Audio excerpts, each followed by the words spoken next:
இயேசு கிறிஸ்துவில் மிகவும் பிரியமானவர்களே, எல்லாம் வல்ல தந்தை மகன் தூய் ஆவினாலே உங்கள் அனைவரையும் இந்த காணொளி நிகழ்வுக்கு அன்போடு வரவேற்கின்றோம். இந்த காலை நேர இறை தியானத்தை ஆரம்பிக்கலாம். நமது ஆரம்பம் பிதா குமாரன் பரிசுத்த ஆவியின் திரியேக நாமத்தில் உள்ளது. ஆமென். ஜெபிப்போம். மகா இரக்கமும் கிருபை நிறைந்த நல்ல தகப்பனே, எல்லாம் வல்லவரே, உடைய மகனை தந்தவரே, தூய ஆவியானவரை தந்தவரே, இந்த மகிழ்ச்சியும் குளிர்ச்சியுமான ஆண்டவரே, இந்த சனிக்கிழமையின் காலை வேளைக்காக நன்றி சொல்கிறோம். ஜூலை மாதம் 13ஆம் நாளை நாங்கள் கண்டு நன்றி செலுத்தும்படியாய் கர்த்தர் கொடுத்த மாபெரும் கிருபைக்காய் ஸ்தோத்திரம் ஆண்டவரே. கடந்த இரவில் எங்களுக்கு நல்ல மழையை தந்திருக்கிறீர் ராஜா. ஆண்டவரே, இந்த மழையினாலே பூமி நனைந்து புல் பூண்டுகள் செழிக்கவும், ஆண்டவரை கால்நடைகள் செழிக்கவும், என்னுடைய இயற்கை விவசாயம் பெருகவும் கர்த்தர் கிருபைத்தார். இந்த நாளின் இறை செய்திக்காய் ஜெபிக்கிறோம். அடியனை மறைத்து நீர் பேசுங்க. பாடுகிற பாடல்கள் ஆண்டவரே, இசைக்கருவை வாசிக்கின்ற அன்பான சார் யாவையும் பொறுப்படுத்தி நீங்கள் வழி நடத்துங்க ராஜா. இதை கேட்டு பயன்பெறுகிற எல்லா மக்களுக்கும் உம்முடைய இறை ஆசிரியர்களை தந்து வழி நடத்தும். இறை மைந்தன் இயேசுவின் மூலம் ஜெபிக்கிற நல்ல பிதாவே, ஆமேன். காலை வேளையில நாம் சாரோடு இணைந்து 498வது பாடலை நம்முடைய பாடல் புத்தகத்திலிருந்து பாடலாம்.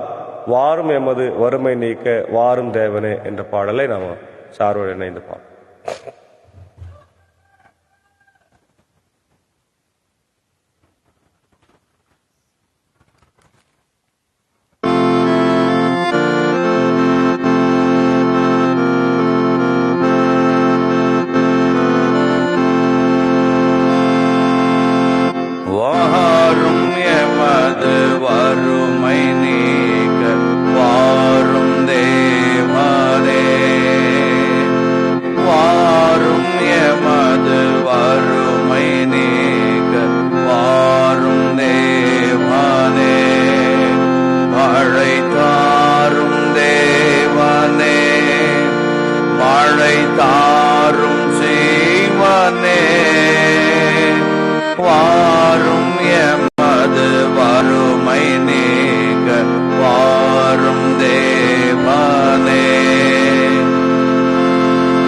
பாரில் மிகுக்கும் வருத்தத்தாலே பாடு நீண்டதே,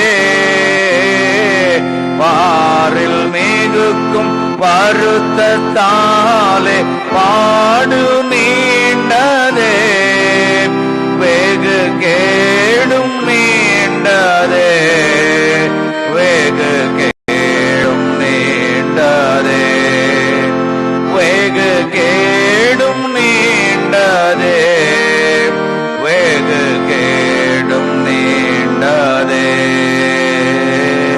வாரும் எமது வறுமை நீக்க வாரும் தேவனே.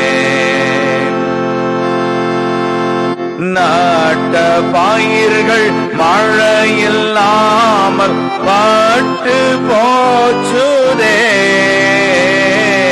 நாட்ட பயிர்கள் மழையில்லாமல் பட்டு போச்சுதே, மிக கஷ்டம் ஆச்சுதே, மிக கஷ்டம் ஆச்சுதே, மிக கஷ்டம் ஆச்சுதே, மிக கஷ்டம் ஆச்சுதே. வாரும் எமது வறுமை நீக்க வாரும் தேவனே.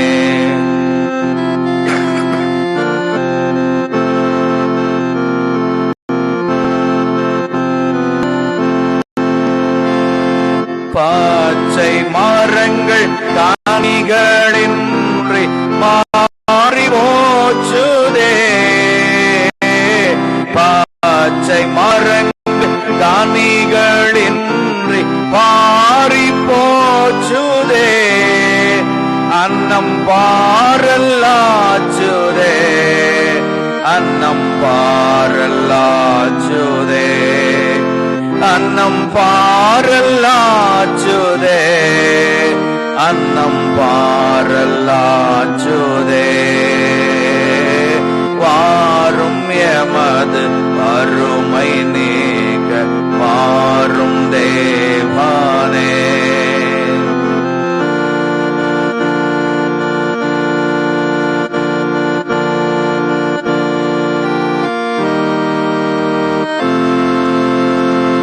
தரணியாவும் காந்தியாலே ததும்புதே ஐயா. தரணியாவும் காந்தியாலே ததும்புதே ஐயா. நரர் தயங்கிறோமையாய், நரர் தயங்கிறோமையாய், நரர் தயங்கிறோமையாய், நரர் தயங்கிறோமையாய். வாரும் எமது வறுமை நீக்க வாரும் தேவனே.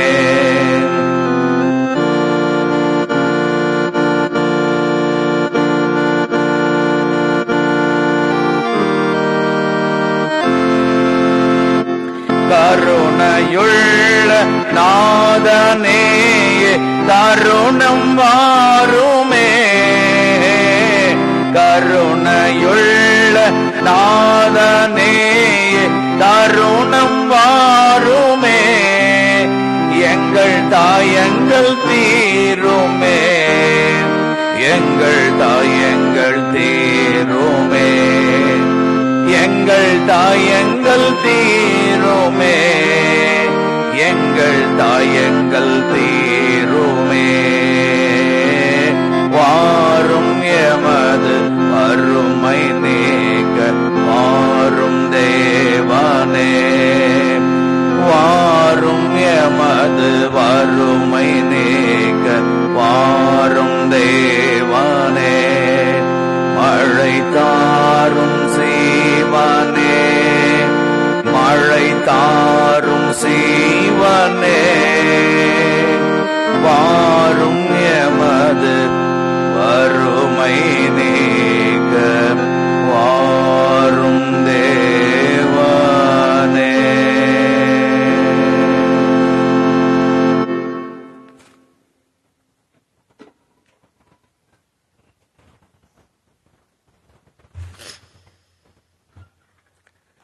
கிறிஸ்து இயேசுவில் மிகவும் அதிகமாய் நேசிக்கப்படுகின்றவர்களே, மீண்டுமாக உங்கள் யாவரையும் இறைமகன் இயேசுவின் திருப்பெயராலே அன்போடு வாழ்த்துகிறோம். இதனாலே நாம் தியானிக்கும்படியாய் எடுத்துக்கொண்ட வேத பகுதி அது ஏசாயாவின் தீர்க்க தரிசன புத்தகம் 6ஆம் அதிகாரம் 1 முதல் 8 வசனங்கள். ஏசாயா 6 1 முதல் 8 வசனங்கள். அன்பார்ந்தவர்களே, ஏசாயா புத்தகம் திருமறையிலே மிகவும் முக்கியத்துவம் வாய்ந்தது. அனைத்து புத்தகமும் முக்கியத்துவம் வாய்ந்ததுதான். ஆனால் ஏசாயா ஒரு விசேஷமான காரியத்தை உள்ளடக்கியது. இயேசு ஆண்டவருடைய பிறப்பு, அவருடைய ஊழியத்தை, அவருடைய பாடு மரணத்தை நமக்கு சொல்லுகிறது. இங்கே ஏசாயாவினுடைய அழைப்பை நம்ம பார்க்கிறோம். கால் ஆஃப் ஐசையா என்று சொல்லப்படுகின்ற அவருடைய அழைப்பு, ஊழியத்திற்காக அவர் செய்கின்ற அழைப்பை நாம் பார்க்கிறோம். உசியா அரசர் மறைந்த ஆண்டில் மிகவும் உயரமானதோர் அரியணையில் ஆண்டவர் அமர்ந்திருப்பதை நான் கண்டேன். அவரது தொங்கலாடை கோவிலை நிரப்பி நின்றது என்று நாம் பார்க்கிறோம். கடவுளுடைய பிரசன்னத்தை ஏசாயா எருசலேம் தேவாலயத்தில் காண்கின்றார். அவருடைய தொங்கல் ஆடை என்று சொல்லுகிற போது, இப்ப நம்ம இன்றைக்கு பயன்படுத்துகிற யூத மக்கள் பயன்படுத்துகிற அங்கியை தான் நம்ம ஆயர்கள் திருவழிபாட்டிலே ஆலயத்திலே பயன்படுத்துகிறார்கள்.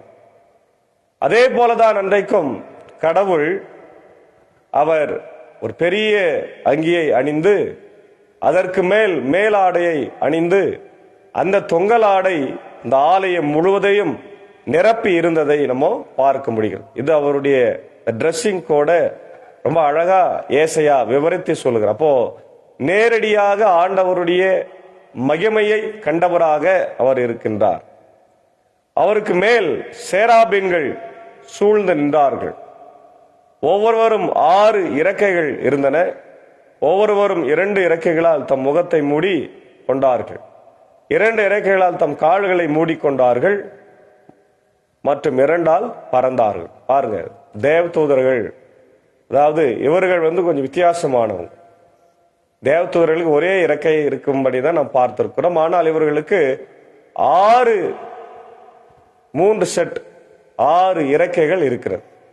அதுல ஒன்றை கண்களை மூடிக்கொள்கிறார்கள், ஒன்றை கால்களை மூடிக்கொள்கிறார்கள், இன்னொன்றினாலே பறக்கிறார்கள் என்று சொல்லப்பட்டிருக்கிறது. அப்போ வித்தியாசமான ஒரு தேவ தூதர்களாக அவர்கள் இருக்கின்றதை நம்ம பார்க்கின்றோம். இதே போல கேருபீன்கள் அப்படின்னு ஒண்ணு இருக்கு. சேராபீன்கள், கேருபீன்கள் என்ற தேவ தூதர்களும் உண்டு. அவர்களுள் ஒருவர் மற்றவரை பார்த்து, படைகளின் ஆண்டவர் தூயவர், தூயவர், தூயவர், படைகளின் ஆண்டவர் தூயவர், தூயவர், தூயவர் என்று சொல்லிக் கொண்டார்கள். அதாவது நம்ம ஆல்டர்ல எழுதி வச்சிருக்கிறோம் இல்லையா, ஆண்டவராகிய கர்த்தர் பரிசுத்தர், பரிசுத்தர், பரிசுத்தர் என்று. அதை தான் இங்க நம்ம தூய தமிழ்ல பார்க்கிறோம். அவர் தூயவர், தூயவர், தூயவர் என்று இங்க போற்றுகிறார்கள். மண்ணுலகம் முழுவதும் அவரது மாட்சியால் நிறைந்துள்ளது என்று உரத்த குரலில் கூறிக்கொண்டிருந்தார்கள். அவரை, கடவுளை போற்றி துதித்துக் கொண்டிருக்கிறார்கள். அல்லேலூயா, பிரைஸ் தி லார்ட். கடவுளை போற்றி துதித்துக் கொண்டிருக்கிறார்கள். அவரை பாடி புகழ்கிறார்கள். அவரை பரிசுத்தர், பரிசுத்தர் என்று, தூயவர் என்று புகழுகிறார்கள். அப்போ இவருடைய ஒளி வெளியே கேட்கின்றது. கூறியவர்களின் குரல் ஒளியால் வாயில் நிலைகளின் அடித்தளங்கள் அசைந்தன. கோவில் முழுவதும் புகையால் நிறைம்பிற்று. அவர்கள் பாடி தூயவர் என்று சொல்லுகிற போது இந்த கோயில் நிலைகள் வாசற்படியில ஆடுது, ஆடுது. ஒரு பூமி அதிர்ச்சி வந்ததை போல பெரும் சத்தம் அங்கே பிளக்கின்றது. ஏசாயா பயந்து நடுங்கிக் கொண்டிருக்கிறார். ஆலயம் முழுக்க புகையால் நிரம்பி இருந்தது என்று சொல்லுகிறார். இதெல்லாம் அங்க நடந்த சம்பவத்தை பற்றி நம்ம பார்க்கின்றோம். அதே போல அப்பொழுது நான், ஐயோ நான் அழிந்தேன், ஏனெனில் தூய்மையற்ற உதடுகளை கொண்ட மனிதன் நான், தூய்மையற்ற உதடுகள் கொண்ட மக்கள் நடுவில் வாழ்பவன் நான், படைகளின் ஆண்டவராகிய அரசரை என் கண்கள் கண்டனவே என்றேன். பாருங்க, இப்பொழுது ஏசாயா என்ன சொல்றாரு? அந்த கடவுளுடைய மாட்சியை கண்டு பயப்படுகிறார். கடவுளுடைய ஆலயத்தில் நிரம்பி இருக்கிற புகையை கண்டு பயப்படுகிறார். அங்கே சேராபீன்கள் ஆண்டவரை துதிக்கிறதை கண்டு பயப்படுகிறார். பயந்துட்டு சொல்றார், ஆண்டவரே நான் பாவியான மனுஷன், நான் பாவியான மனுஷன், ஆண்டவரே நான் பயப்படுகிறேன் என்று அவர் சொல்றார்.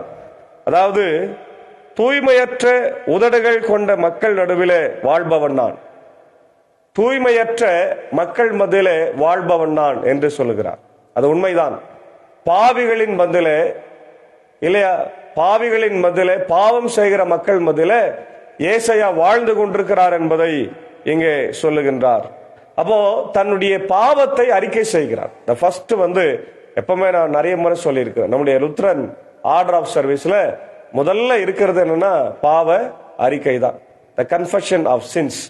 அந்த கன்ஃபெஷன் ஆஃப் சின்ஸ் என்று சொல்லுகிற போது ஆண்டவரை தொழுகை செய்வதற்கு முன்னாடியே நம்ம பாவத்தை அறிக்கை செய்யணும். அறிக்கை செய்து அப்சல்யூஷன் சொன்ன பிறகு நம் ஆண்டவரை துதிக்கின்றோம், பாடுகிறோம், வசனத்தை வாசிக்கிறோம், வேதத்தை வாசிக்கிறோம், அதே போல வசனத்தை கேட்கின்றோம், அப்புறம் திருவிருந்துல பங்கு கொள்றோம். திருவிருந்துக்குன்னு ஒரு இது இருக்கிறது நமக்கு இல்லையா, இரக்கமுள்ள கடவுளை ஏழை பாவியாக நான் உமக்கு முன்பாக விழுந்து கிருபையும் பொறுமை தேடுவர் என்று பாவ அறிக்கை ஜெபத்தை நம்ம சொல்லுகிறோம். அப்போ பாவ அறிக்கை என்பது மிக மிக அவசியமானது. அதை தான் நீங்க ஏசாயா சொல்றாரு. ஏசாயா சொல்லிக்கிற, ஆண்டவரே ரொம்ப நல்ல ஆண்டவரே, என்ன ஒண்ணும் பண்றாத, என்ன வேணும்னா ஊழியத்துக்கு எடுத்து பயன்படுத்துன்னு சொல்லியிருக்கலாம். ஆனா அவன் தன்னுடைய பாவ நிலைமையை சொல்லுகிறான். ஆமென். தன்னுடைய பாவத்தை அவன் அறிக்கை எடுக்கிறான். நான் பாவி என்பதை முழுவதுமாக ஒத்துக்கொள்ளுகிறான். அதுதான் ஏசாயா செய்கின்ற ஒரு காரியம். அப்போ அதுக்கப்புறம் பாருங்க, அப்பொழுது சேராபீன்களுள் ஒருவர் பலிபீடத்திலிருந்து நெருப்பு பொறி ஒன்றை குரட்டால் எடுத்து அதை தம் கையில் வைத்துக் கொண்டு என்னை நோக்கி பறந்து வந்தார். பாருங்க, பலிபீடத்துல சாம்பராணி போடுவாங்க. பழைய ஏற்பாட்டு காலத்துல எல்லாம் சாம்பராணி போட்டு கடவுளுடைய மகிமையை அவங்க பிரஸ்தாபப்படுத்துவாங்க. கடவுளுக்கு அது ஒரு மகிமையாக செலுத்துவார்கள். அப்போ அந்த சாம்பராணி போடுகின்ற நெருப்பு துகள்ல இருந்து ஒரு துகள்ல சேராபீன்கள் எடுத்து அந்த சேராபீன்களுடைய கையில இருந்து அது கொண்டு வந்து அத ஏசாயாவுடைய உதடுகளில வைக்கும்படியாக அவர் வருகிறார். பறந்து வந்தார் என்று நம்ம பார்க்கிறோம். அப்ப அதனால் என் வாயை தொட்டு இதோ என் நெருப்பு பொறி உன் உதடுகளை தொட்டது, உன் குற்றப்பழி உன்னை விட்டு அகன்றது, உன் பாவம் மன்னிக்கப்பட்டது என்றார். அல்லேலூயா, பிரைஸ் தி லார்ட். இதுதான் ஆர்டர் ஆஃப் சர்வீஸ்ல நம்ம செய்யறது. அதாவது முதல்ல பாவத்தை அறிக்கை செய்யறோம், அந்த பாவம் மன்னிக்கப்படுகிறது. The absolution was given by our pastor. இல்ல பாஸ்டர் என்ன சொல்றாரு, நீங்க செய்த பாவ அறிக்கையின் பேரில நான் உங்கள் பாவங்களை மன்னித்து உங்களுக்கு புது வாழ்வை அருளுகிறேன் என்று அவர் சொல்லுகிறார். அதான் நம்ம ஒவ்வொரு ஆராதனையிலும் நடக்கிறது. அப்ப அப்சர்வேஷன் முடிஞ்ச பிறகு நம்ம வசனத்தை வாசித்துட்டு செய்தியை கேட்டு திருவிருந்தில இப்ப நம்ம பங்கு கொள்ளுறோம். அதே போலதான் இங்கே சேராபீன்கள் ஒருத்தர் வந்து என்ன பண்றாரு, நெருப்பு தழலை கொண்டு வந்து ஏசாயாவுடைய உதடுகளை வைத்து விட்டு உன் பாவங்கள் மன்னிக்கப்பட்டு விட்டது என்று சொல்லுகின்றார். இவ்வளவு பெரிய விஷயம் பாரு இல்லையா? பழி, உன் குற்றப்பழி உன்னை விட்டு அகன்றது, உன் குற்றப்பழி உன்னை விட்டு அகன்றது. ஏன்னா இவருக்கு ஒரு குற்ற உணர்வு இருக்கிறது. நான் பாவம் செய்துட்டேன், அக்கிரமம் செய்யற மக்கள் மத்தியில வாழ்ந்து கொண்டிருக்கிற அப்படின்ற ஒரு குற்ற உணர்வு இங்க ஏசாயாவுக்கு இருக்கிறதுனால இங்க அந்த சேராபீன்ல ஒருவர் வந்து குரட்டனுடைய கையில எடுத்து அந்த நெருப்பு தழலை கொண்டு வந்து ஏசாயாவுடைய உதட்டுல வைத்து அவருடைய பாவங்களை மன்னிக்கின்றதை பார்க்கிறோம். மேலும் அதுக்கப்புறம் ஒரு சத்தம் வருகிறது, யாரை நான் அனுப்புவேன், நமது பணிக்காக யார் போவார் என வினவும் என் தலைவரின் குரலை கேட்டேன். அதற்கு இதோ நான் இருக்கிறேன், அடியேனை அனுப்பும் என்றேன். அப்பொழுது அவர், நீ இந்த மக்களை அணுகி நீங்கள் உங்கள் காதால் தொடர்ந்து கேட்டும் கருத்தில் கொள்ளாதீர்கள், உங்கள் கண்களால் பார்த்து கொண்டே இருந்தும் உணராதீர்கள் என்று சொல். அவர்கள் கண்ணால் காணாமலும் காதால் கேளாமலும் உள்ளத்தால் உணராமலும் மனமாறி குணமாகாமலும் இருக்கும்படி இந்த மக்களின் இதயத்தை கொழுப்படைய செய், காதுகளை மந்தமாக்க செய், கண்களை மூட செய் என்றார். அதற்கு என் தலைவரே, எத்தனை காலத்திற்கு இது இவ்வாறு இருக்கும் என்று வினவினேன். அதற்கு அவர், நகரங்கள் அழிந்து குடியிருப்போர் எல்லாம் இல்லாதவர்களாகும், வீடுகளில் வாழ்வதற்கு மனிதர் இரார், நாடு முற்றிலும் பாழ் நிலமாகும், ஆண்டவர் மனிதர்களை தொலை நாட்டிற்கு துரத்தி விடுவார், நாட்டில் குடியிருப்பார் என்று வெற்றிடங்கள் பல தோன்றும், அது வரைக்குமே இவ்வாறு இருக்கும். 10% மட்டும் நாட்டில் எஞ்சியிருந்தாலும் அதுவும் அழிக்கப்படும். தேவதாரு அல்லது கருவாளி மரம் வெட்டி வீழ்த்தப்பட்ட பின் அடிமரம் எஞ்சியிருப்பது போல அதுவும் இருக்கும், அந்த அடிமரம் தான் தூய வித்தாகும் என்றார் என்பதே. அன்பானவர்களே, இந்த பகுதியில ஏசாயாவுக்கு சொல்றாரு, யாரை அனுப்புவேன், யார் என்னுடைய காரியமாய் போவார். அல்லேலூயா. யாரை அனுப்புவேன், யார் என்னுடைய காரியமாய் போவார். இந்த சத்தம் இன்றைக்கும் பல இடங்களிலே கேட்டுக்கொண்டிருக்கிறது. இந்த மாதம் வந்து உண்மையாக ஒரு விசேஷித்த மாதம். ஏனென்றால் ஜூலை 3ஆம் தேதி தோமா இந்தியாவுக்கு வந்து இந்தியாவில மரித்த ஒரு தினமாக கொண்டாடப்படுகிறது. அதாவது இந்த இந்தியன் கிறிஸ்டியன் டே என்று சொல்லி நம்ம பார்க்கிறோம். உலகத்துல அநேக இடங்களுக்கு சீடர்கள் போகவில்லை, ஆனால் ஒரு சில இடங்களுக்கு போனார்கள். அதுல இன்றைக்கு இந்தியாவில் சென்ட் தாமஸ் பெசிலிக்கா என்று சொல்லப்படுகின்ற தோமாவுடைய பெயரில் அங்கே ஆலயம் சென்னையில சாந்தோம்ல இருக்கிறது, உடைய கல்லறை இருக்கிறதை பார்க்கிறோம். அதே போல இன்றைக்கு சென்ட் பீட்டர்ஸ் பெசிலிக்கா அவருடைய சதுக்கம் வந்து ரோம்ல இருக்கிறது. அது மாதிரி ஒரு சில இடங்களில தான் இங்க நம்முடைய சீடர்களுடைய ஆலயங்கள் இருக்கிறது, அவருடைய பேரிலே ஆலயங்கள் இருக்கிறது நம்ம பார்க்கிறோம். ஏசு ஆண்டவரோடு கூட நேரடியாய் தொடர்பில் இருந்தவர்கள் அப்போஸ்தலர்கள் என்று சொல்லப்பட்டவர்கள். அப்ப அவர் வந்து இந்தியாவில் சுவிசேஷத்தை அறிவித்து 2024 வருடங்கள் ஆகிவிட்டார். அதே போல 1706ஆம் ஆண்டு பர்த்தலேமே சீகன் பால் என்று சொல்லப்படுகின்ற ஒரு ஜெர்மன் நாட்டு ஆயர் தன்னுடைய 24ஆம் வயதுல அவர் இந்தியாவுக்கு வந்தார். அதை தான் நம்ம ஜூலை 9ஆம் தேதி கொண்டாடுகிறோம். ஆமென். ஜூலை 9ஆம் தேதி. அப்போ இருவரும் மிக சிறப்பான ஊழியத்தை நிறைவேற்றினார்கள். தோமா அங்கே பிராமணர்களுக்கு சுவிசேஷத்தை அறிவித்தார், அவர் ஏற்றுக்கொள்ளவில்லை. அதுக்கப்புறம் ஏழை எளிய மக்கள், தலித் மக்களுக்கு சுவிசேஷத்தை அவர் சொன்னார். அதுக்கப்புறம் பர்த்தலமே சீகன் பாலுடைய ஊழியத்தை பார்த்தீங்கன்னா மிக சிறப்பான ஊழியம். அவர் இந்தியாவுக்கு வந்து தலித் மக்களுக்கான எல்லா ஊழியத்தையும் முன்னெடுத்தார். முதலாக 17ஆம் நூற்றாண்டிலேயே பெண்களுக்கென்று கல்வியை அவர் ஆரம்பிக்கிறார். அதாவது படிப்பையும் ஸ்கூல்ல ஆரம்பிக்கிறாரு. பயிற்சி பள்ளியை, அதாவது டீச்சர் ட்ரைனிங்க 1700 சில்லறையில ஆரம்பிக்கிறார். எவ்வளவு பெரிய விஷயம் பார்த்தீங்களா? இன்றைக்கும் தரங்கம்பாடியில் அந்த பள்ளிகள் எல்லாம் இருக்கிறதை நம்ம பார்க்க முடிகிறது. 17ஆம் நூற்றாண்டுல பெண்ணடிமை எவ்வளவு இருந்தது, ஏன் இன்னைக்கே எவ்வளவு இருக்கிறது. ஏழை எளிய மக்கள் படிக்க கூடாது, பெண்கள் படிக்க கூடாது என்று இல்லையா, அடுப்பூதும் பெண்களுக்கு படிப்பதற்கு என்றெல்லாம் இன்னைக்கு நம்ம கேள்விப்பட்டிருக்கிறோம். அதெல்லாம் இன்றைக்கு மாறி இன்றைக்கு படிக்கின்ற நிலைமைக்கு ஸ்டீகன் பால் கொண்டு வந்தார். எல்லாத்துக்கும் மேலாக அச்சு இயந்திரத்தை ஜெர்மன் தேசத்திலிருந்து கொண்டு வந்து முதலாக தமிழில திருமறையை அச்சிட்ட பெருமை ஸ்டீகன் பாலுக்கு மட்டுமே உண்டு. அதனாலதான் இன்னைக்கு இந்திய அரசாங்க முதல்வர் அவர்கள் கூட அவருக்கு ஒரு மணி மண்டபத்தை அங்கே தரங்கம்பாடியில கட்டுகிறார் என்ற ஒரு செய்தி நம்ம கேள்விப்பட்டு மிகுந்த மகிழ்ச்சி அடைகின்றோம். தொடர்ந்து இப்படிப்பட்ட நல்ல பணிகளை நம்முடைய முதல்வர் அவர்கள் செய்ய வேண்டும் என்று அவர்களை நம்ம வாழ்த்துகிறோம். ஆகவே இங்க ஏசாயா என்ன அழகா சொல்றார் பாருங்க. ஆண்டவரே, யாரை அனுப்புவேன், யார் என் காரியமை போவான் என்று சொல்லுகிற போது ஏசாயா சொல்றார், ஆண்டவரே இதோ அடியேன் இருக்கிறேன், என்னை அனுப்பும் என்று சொல்லுகிறார். ஏசாயாவை கடவுள் அனுப்பி சொல்றார், இஸ்ரவேல் மக்கள் அழிந்து போகும், ஏன்னா அவர்கள் சிறைப்பட்டு போவார்கள், அங்க யாரும் இருக்க மாட்டாங்க, எல்லாரும் அழிந்து போவார்கள், ஆனாலும் ஒரு துளிர் இருக்கும், அந்த துளிரிலிருந்து அந்த தேசம் திரும்பி வரும் என்று சொல்லுகிறார். பிரியமானவர்களே, கடவுள் சொல்லுகிற செய்தியை மக்களுக்கு சொல்லுகிறவர்கள் தான் இறைவாக்கினர்கள். thus says the Lord என்ற வார்த்தையை அவர்கள் சொல்லுவார்கள். thus says the Lord, இதோ கடவுள் பேசிக் கொண்டிருக்கிறார், கடவுள் சொல்லுகிறார் என்ற செய்தி. அதை தான் ஏசாயா கடவுள் சொன்னதை அந்த மக்களுக்கு சொல்லுகிறார். ஆகவே நாமும் கூட இன்னைக்கு ஆண்டவருடைய பிள்ளைகளாய் அழைக்கப்பட்டிருக்கிறோம், ஆண்டவருடைய சீடர்களாய் அழைக்கப்பட்டிருக்கிறோம், ஆண்டவருடைய ஸ்தீர்க்கர்களாய் அழைக்கப்பட்டிருக்கிறோம். அவருடைய வார்த்தையை நாம் கேட்டு இந்த உலகத்துல அந்த வார்த்தைகளை மக்களுக்கு அறிவித்து ஆண்டவருடைய பிள்ளைகளை எல்லாரும், உலகத்தில் இருக்கிற எல்லா மக்களையும் நாம் அவருடைய ராஜ்யத்திலே கொண்டு வந்து சேர்த்து பரலோக ராஜ்யத்தை மக்களுக்கு அறிவித்து அதை அறிமுகப்படுத்தி எல்லாரும் அதில் வந்து சேர வேண்டும் என்கின்ற பெரிய திட்டத்தோடு ஆண்டவர் இருக்கிறார் என்பதை உணர்த்த வேண்டும். ஒருவேளை இன்னைக்கு ஊழியம் செய்வதெல்லாம் ரொம்ப சாதாரண விஷயம் அல்ல. ஒரு காலத்துல கிறிஸ்தவர்கள் என்று சொன்னால் எல்லாரும் ரொம்ப மதித்தாங்க, நம்மளை வரவேற்றாங்க, நமக்கு உணவளித்தார்கள், நம்ம வீடு வாசலை கொடுத்து நீங்க நடத்தீங்கன்னு சொன்னாங்க. ஒரு காலத்துல நன்றாய் ஞாபகம் இருக்கிறது, நம்முடைய ஜான் சுந்தர் ஐயர் அவர்கள் பல இடங்களில் சென்று ஜீசஸ் பிலிமை போடுவாங்க, வரவேற்பு இருக்கும்.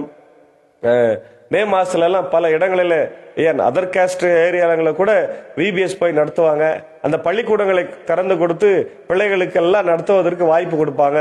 இந்த கிராமத்தில் இருக்கிற தலைவரே சாப்பாடு கொடுப்பார். ஆனா இப்போ எந்த இடத்திலும் நமக்கு மரியாதை இல்லை. அதற்கு முதல் காரணம் நம்மளே தான். நமக்குள்ள பிரச்சனை, நமக்குள்ள அரசியல், நமக்குள்ள பிரிவினைகள், நமக்குள்ள பதவி சண்டைகள் எல்லாம் இருக்கிறது.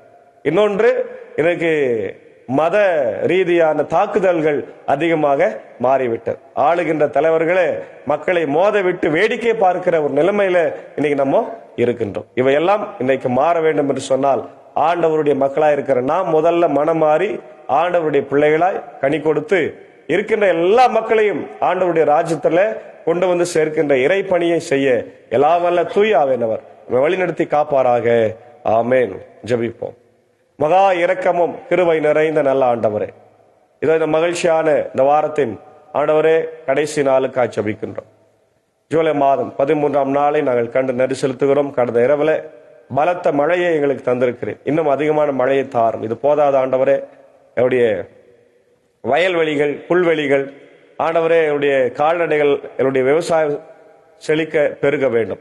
என்னுடைய ஆறுகள் குளங்கள் எல்லாம் நிரம்ப வேண்டும். அப்பொழுதுதான் எங்களுக்கு வாழ்வாதாரம் இருக்கும் என்று நாங்கள் கெஞ்சி மன்றாடும். பாடலில் நாங்கள் பாடினோம், ஆண்டவரே நீர் வந்து எங்களுக்கு மழையை தாரும், உடைய புல் பூண்டுகள் எல்லாம் ஆண்டவரை அழிகிறது, உடைய ஆண்டவரை பயிர்கள் எல்லாம் வாடிக்கொண்டிருக்கிறது என்று அழகான ஒரு பாடல் பாடு.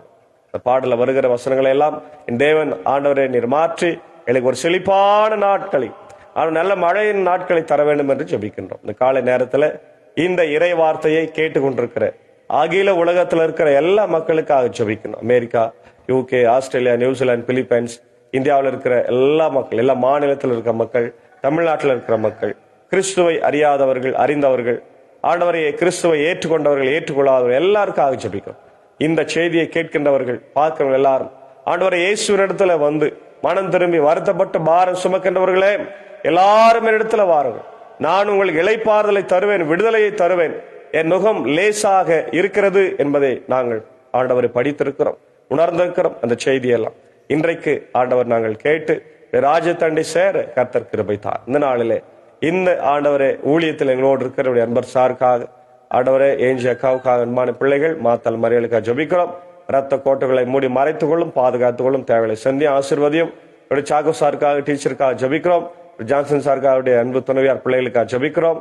சார்ந்திருக்கிற திருச்சபைக்காக, ஊழியங்களுக்காக ஜபிக்கிறோம். எல்லாரையும் அவர் ஸ்தானத்துல எடுத்து நீங்க பயன்படுத்துகிற ராஜா, தேவைகளை சந்திங்க. இதோ இந்த நாளில கூட ஆண்டவரே வியாதியர்களாய் பலவீனர்களாய் இருக்கின்ற மக்களுக்காக ஜபிக்கிறோம். என்னுடைய ஆயர் நிக்சன் ஆயருக்காக, ராஜ்குமார் ஆயருக்காக, ஆண்டவரை மூத்த விசுவாசிகள், ஆண்டவர் ஆயர் அம்மாக்கள், டீச்சர்ஸ்க்காக நான் ஜபிக்கிறோம்.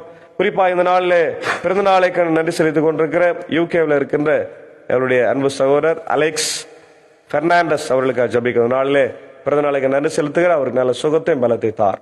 அதே போல அவருடைய மூத்த விசுவாசிகள் மேரி தங்கராஜ் ஆயிரமா, என்ஜே கொன்லிஸ் ஆயிரமா, சுகிர்தம் ஆயிரமா, ஜெய்மணி ஜாஷு ஆயிரமா, ஆனி எட்வின் டேவிட் ஆயிரமா, கெம் கேத்ரின் அம்மா, சாரதா நர்ஸ் அம்மா, மின்லா சாமுவேல் அம்மா, ஜீவப்பா, கிரேஸ் அம்மா, சரோஜா டீச்சர், ஜெயஸ்லன் ஐயா, மேத்யூ சப்பா, சௌந்தரனி அம்மா, அன்பு சகோதரி பீவலாக்கா, தென்னரசனன் பிள்ளைகள் ஜெனி, ஜமி, ராஜ்குமார் ஐயருக்காக, நிக்சன் ஐயருக்காக, அவருடைய ஆடவர் இந்திரா ராஜேந்திரன் அவர்களுக்காக, இப்படி அண்ணாமலை ஐயா, வயலட் அம்மாவுக்காக, எல்எஸ் மோகன்தாஸ், மிஸ்ஸஸ் இந்திரா பிரேமா, ஏசோடியன் சார், கனகமணி ஏசோடியன் டீச்சருக்காக, புஷ்பம் செல்வம் அம்மாவுக்காக, ஜெஸ்ஸி டேனியல் ராஜேந்திரன் அவர்களுக்காக, Mrs Leela Sam Theodore Nagercoil அவர்களுக்காக ஜபிக்கிறோம். மூத்த விசுவாசிகள் பலவீனமா இருக்கிறாங்க, கண்ணோக்கி பாருங்க, தேவையை சந்திங்க. ஆயர்களையும் கண்ணோக்கி பாருங்க. இப்படி இந்திய சுவிசேஷ லுத்தரன் திருச்சபை, 3 சபை சங்கங்கள், போதகர்கள், ஊழியங்கள், ILC பெருந்தலைவர், GT கம்ட்ரோலர், 3 சபைத்தனுடைய தலைவர்களுக்காக ஜபிக்கிறோம். ஆண்டவரை எல்லாரும் இணைந்து நம்முடைய ராஜ்யத்தை கட்டுகின்ற பணிகளை நாங்கள் ஈடுபடுகிற பகுதிகளை எடுத்து பயன்படுத்தும். குறிப்பாக பள்ளிக்கூடங்கள், சிறப்பு பள்ளிக்கூடங்கள், பெதஸ்தா மருத்துவமனைக்காக ஜபிக்கிறோம். ஆண்டவர் சீக்கிரமா இதை எடுத்து நடத்துகின்ற சூழ்நிலைகளை என் தேவன் உருவாக்கி தர வேண்டுமா கெஞ்சி மன்றாடுகிறோம். இந்த நாளிலே கூட கர்த்தாவே இந்திய தேசத்திற்காக ஜபிக்கிறோம். ஆட்சி செய்கிற தலைவர்கள், ஜனாதிபதி, பிரதமர், முதலமைச்சர், என்னுடைய கவர்னர், கலெக்டர்ஸ், MLA, MPக்களுக்காக ஜபிக்கிறோம். அமைதி பூங்காவாக எங்கள் தேசம் ஆண்டவரை மாறட்டும். உக்ரைன் ரஷ்யா போர், ஆண்டவர் பாலஸ்தீனா அமாஸ் ஆண்டவரை போர் எல்லாம் நிற்க வைக்க வேண்டுமா நான் ஜபிக்கிறோம்.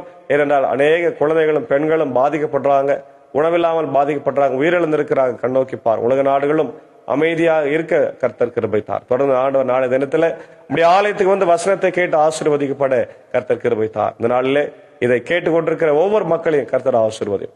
துதிகனமாகி உமக்கே செலுத்துகிறோம். இறைமைந்தன் இயேசுவின் மூலம் ஜபிக்கிறோம் நல்ல பிதாவே, ஆமேன். நமது ஆண்டவராக இயேசு கிறிஸ்துவின் கிருபை, பிதாவின் அன்பு, பரிசுத்த ஆவியின் ஐக்கியம் இந்த நாளிலே நம்முடையோடு கூட தங்கி தரித்திருப்பதாக. ஆமென்.